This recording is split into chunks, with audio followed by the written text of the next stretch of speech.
forced out of town.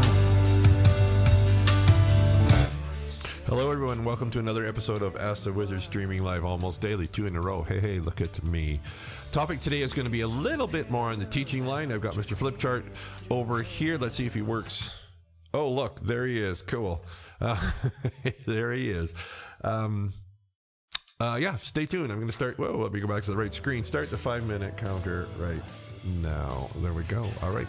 I'll finish up, get relaxed, grab a coffee, and I'll see you in 5. All right. Have you ever wished your life was like the movie on the screen? Filled with heartbreaks and fights through Hollywood nights. Making up a bar queen on the phone. Boulevard, the place she belongs. It's just another story she tells. Have you ever felt you're missing the dream? Have you ever wished your life was like the movie on the screen? Filled with heartbreaks and fights through Hollywood nights. Through Hollywood nights. Through Hollywood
Hey guys, how you doing?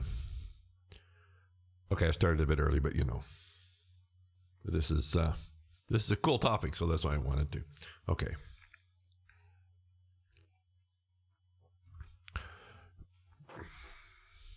Time is such an interesting concept.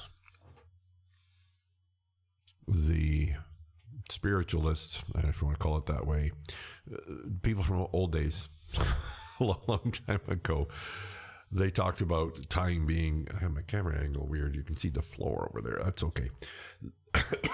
They talked about time being an illusion, and of course then the normals look at them like they're crazy, and then of course the new agers, they use that label tongue-in-cheek a bit. They talk about it and all this. Well, now they're really crazy. Well, son of a gun, if all the physicists are not saying the exact same thing, and this is nothing new. I mean, they readily, probably for decades, probably have said, of course, time. I mean, Einstein, when you think about it, right? Time is not what we think it is. Especially in this case, as it relates to manifesting. Now, let's just bring in Mr. Flipchart. Let's see if he's going to cooperate. Haven't used Mr. Flipchart for quite some time. So let's see what happens. Well, there he is. Let's see if he'll come out and... Hey, there's Mr. Flipchart, and he says hi. Okay. Now, this is something that many of you have seen if you've been to any of the classes, online or in person. You're going to see the physical, non-physical circle that looks like this.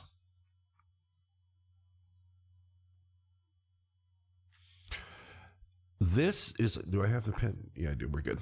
This is a map of the present moment. Now, where's the present moment? Well, the present moment is right here. Right here is the present moment, which is the only thing that really matters, right? Because we experience, so this is kind of cool when you think about it. Where and when do you experience the past and the future? Right? Because if you're thinking of a memory, or if you're projecting something into the future, where are you doing those two activities from? You're doing them from right here, right? When are you doing those activities? You're doing them from right here. So everything is happening in, let me turn this down. Everything is happening in this moment, this present moment. And in the present moment, there are essentially two hemispheres or neighborhoods. There's the physical, and then there is the non-physical. So what's the physical? Do I want to use this? I'll do it here. So this is the part of your experience. Boy, this is really big. Let me just see if I can turn this down a little bit. There. This is the part of this present moment that you experience with your five senses, right? This? Yeah. This is the Grizzly Paw Soda Company root beer. Not coffee today. Tastes pretty good. You probably heard me slurp. Okay. This, the non-physical, in one word, just for now,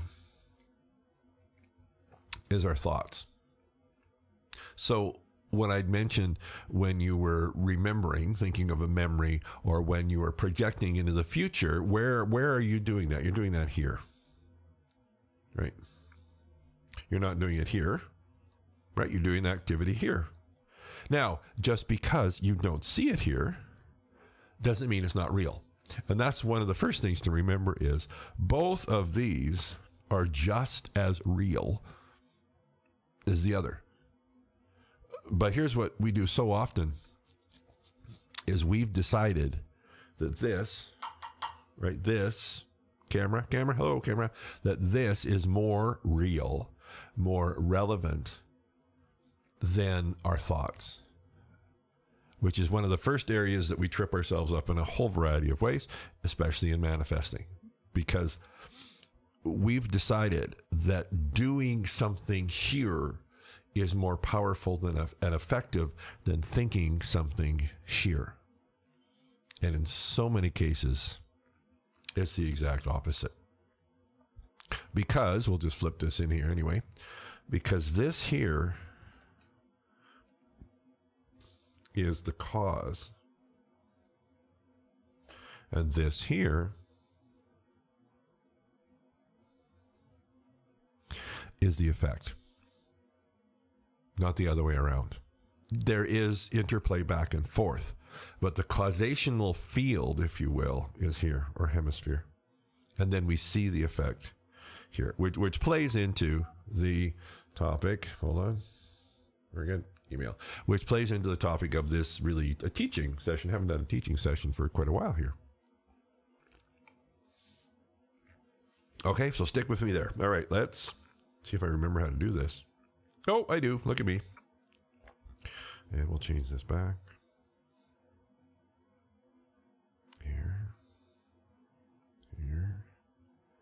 Here. This is non-physical that we've talked about. This is physical. And there's all sorts of teaching around this, but for our purposes here, we're going to call this one here time. Okay? So what do I mean by that? The thoughts that we think here make their way through this buffer of time and show up here. So you can think of this as being that buffer, that as things move from here, they move through here, and then we see them here. Which is interesting because you've done this very action 1,000 times today. Think about it. Think about it. So I had a thought here that I wanted to see this here. Right? So I had that thought. So that thought moves through, that buffer of time into actions. Not that there's anything wrong with actions, of course, but you get it in the right flow. I went up, got the root beer, come back, and now here it is. So the same mechanics of this happen all the time. So we're not using some strange and spooky and other worldly process. We're using a very natural process that happens all the time.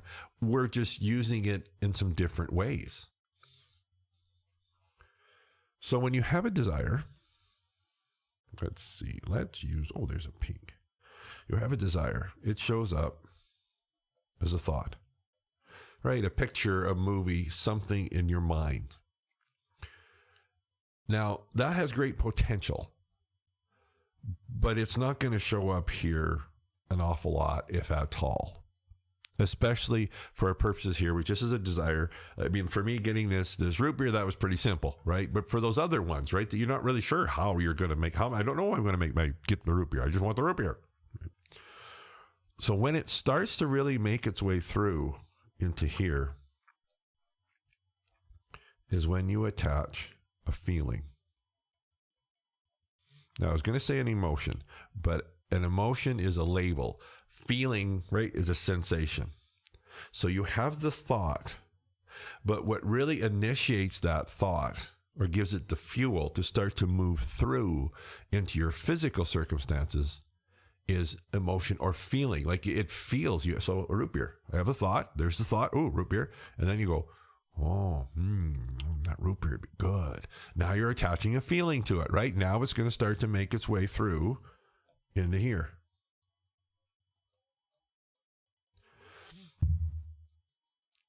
Okay, so now here's the piece that trip us up so often. I'm going to change colors again here. We think, and again, in some cases, like I said, I got up, I went and got the root beer, come back, sat down, right? That this is pretty much a straightforward process. Goes from the desire through actions into the physical, and here it is. And in some cases, it is. But for our purposes here, those desires that aren't that I just know exactly how to get a root beer, that's not the way it works.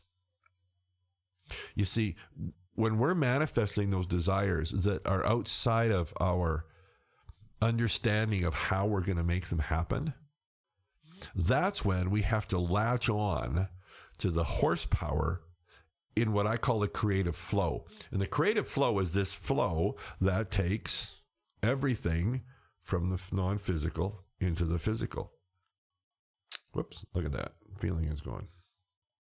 Yeah, feeling is gone. There we go. Into the physical. It's like gravity. It's that process. Now, when I'm getting my root beer, you don't really even think about it because you just go get the root beer and there you go. But that process is still in place because let's say, and it was interesting, the series of events that brought me to my awakening was a back injury. And the worst thing for my back injury was sitting down. So flashback to 2003. So I'm sitting in the chair. I want this root beer. For me to get up and go get it, it wasn't just that simple because my back was not going to let me. Hey, Shirley, how you doing? My back was not going to let me do that. And this is what I'm talking about. We have these desires that we would love to see them here, but we don't know how we're going to, quote unquote, make them happen. And that's when we have to latch on to something bigger than us, more horsepower. And that's where what I call the creative flow comes into play. So here's what we do. I'm just going to skip this for here so we can focus on the topic for this one.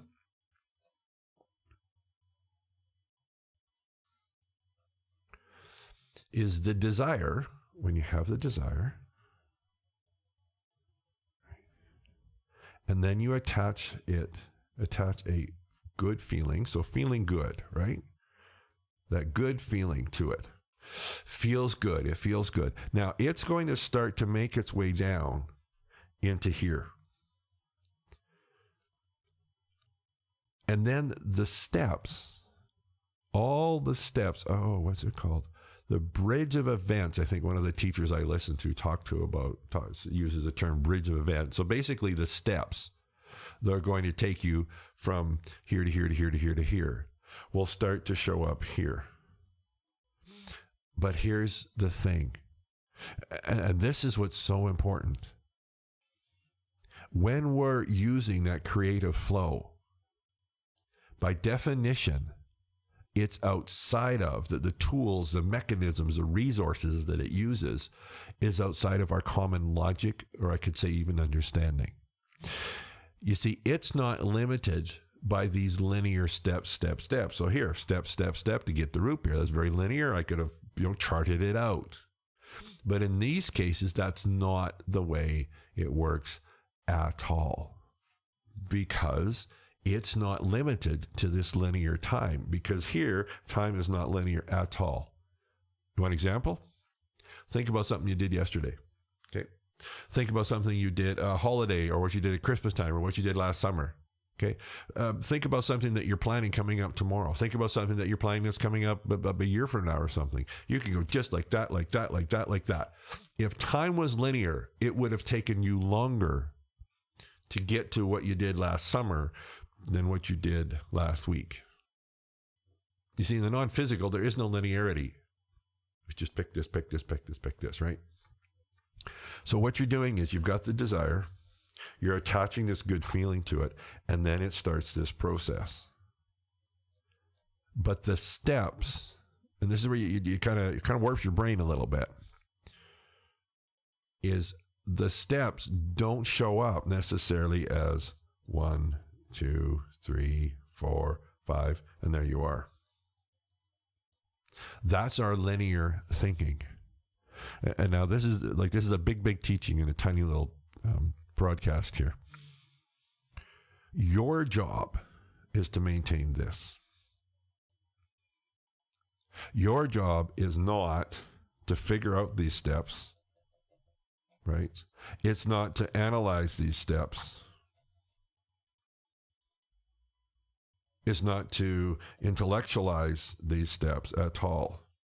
Because often, I could probably say almost always, that's not the way they're going to show up. Because as this comes down to here, it doesn't come down. Whoops, oh, I screwed it up.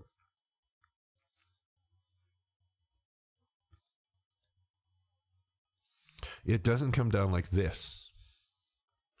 It's going to come down like this, and maybe over here, and maybe over here, and maybe over here. Like, it's not this linear. It appears linear when we go 1, 2, 3, 4, but we often don't see them show up that way.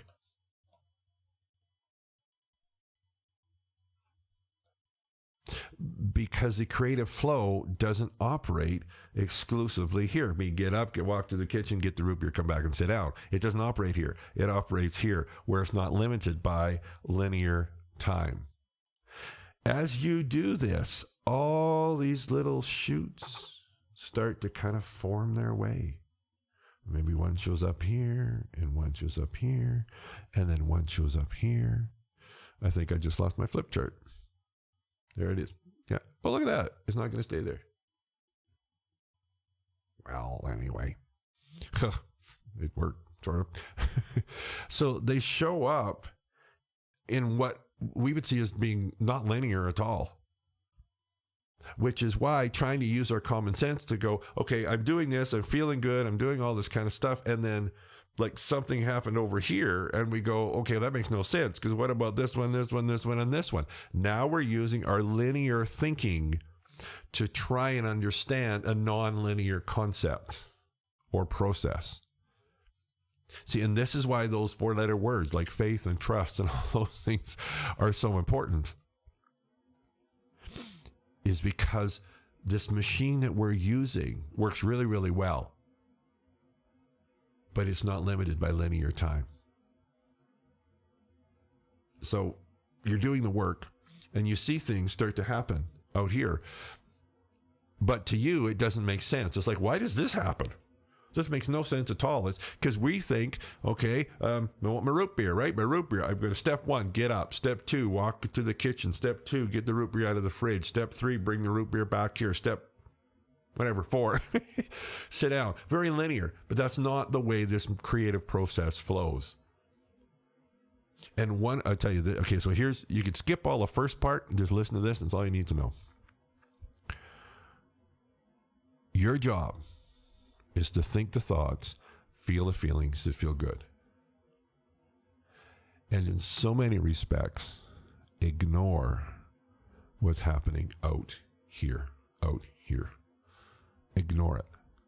Because things are going to start to happen. And to you, using your logic, they're not going to make any sense. And they're probably, when you look at it, you're going to go, there's no way in hell that's taking me closer to my destination. It almost looks like it's taking me further away from my destination. And this is where our intellect doesn't serve us. Because this creative process, by definition, is outside of our intellect. It's outside of what we would consider to be logic. Neville Goddard, he says it so many times, and he's not the only one, of course. Ignoring the evidence in your physical world is contrary to the internal desire. Which, of course, the normals will go, you're self-deluding yourself, you're doing all, well, you're crazy, you're nuts, all that kind of stuff. Which in some respects could be true. But when you're doing these processes, see, and this is the thing, when you're doing this process and when you understand that it flows from here, when you're doing that, then it's not crazy at all. It makes all the sense in the world. Maybe not to the normals, but it does to you. And that's all that matters. Because you want to manifest some really amazing things, some really, if you will, big things. It's going to require you.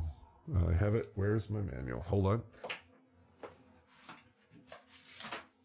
Manifesting manual right here. If I can find it, I'll read the section to you. If not, I won't worry about it.